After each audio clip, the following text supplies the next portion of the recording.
విదేశీ ఉద్యోగాలు ఇప్పిస్తామంటూ టోకరా. విదేశీ ఉద్యోగాల పేరిట భారీ మోసం ఘటన వెలుగు చూసింది.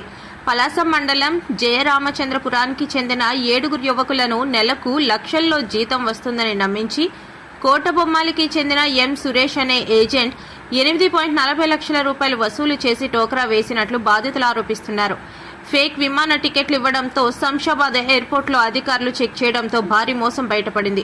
అనంతరం ఏజెంట్ను పట్టుకుని బాధితులు కాశీబుగ్గ పోలీస్ స్టేషన్కు అప్పగించారు. పోలీసులు కేసు నమోదు చేసి దర్యాప్తు చేపడుతున్నారు. ఇటువంటి విదేశీ ఉద్యోగాల ఉచ్చులో పడి యువత ఏజెంట్లకు డబ్బులు చెల్లించి మోసపోవద్దని పోలీసు అధికారులు సూచించారు.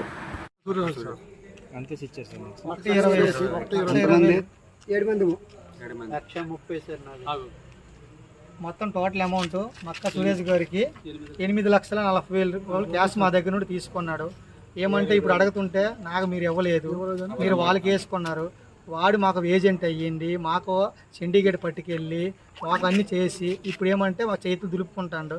మీరు మాకు వేయలేదు, మీరు ఏం చేసుకుంటే చేసుకోండి అనేసి మాకు ఇప్పుడు అంటాడు. వాళ్ళ ఆవిడ, వాడు, వాళ్ళ అమ్మ.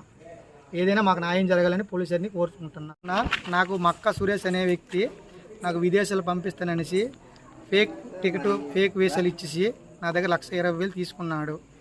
నాకు ఎయిర్పోర్ట్కి వెళ్ళేసరికి నాకు అక్కడ వెరిఫికేషన్ అయ్యేసరికి ఫేక్ టికెట్ అనేది రిటర్న్ నాకు పంపించారు. వాడికి నెల రోజుల నుండి నేను వెతుకుతుండగా నాకు మూలపేట పోర్టులోన నాకు ఒకరు చెప్పారు ఉన్నాడనేసి నేను వెళ్ళి వాడిని పట్టుకొని కాశీబుగ్గ పోలీస్ స్టేషన్కి చెప్పాను.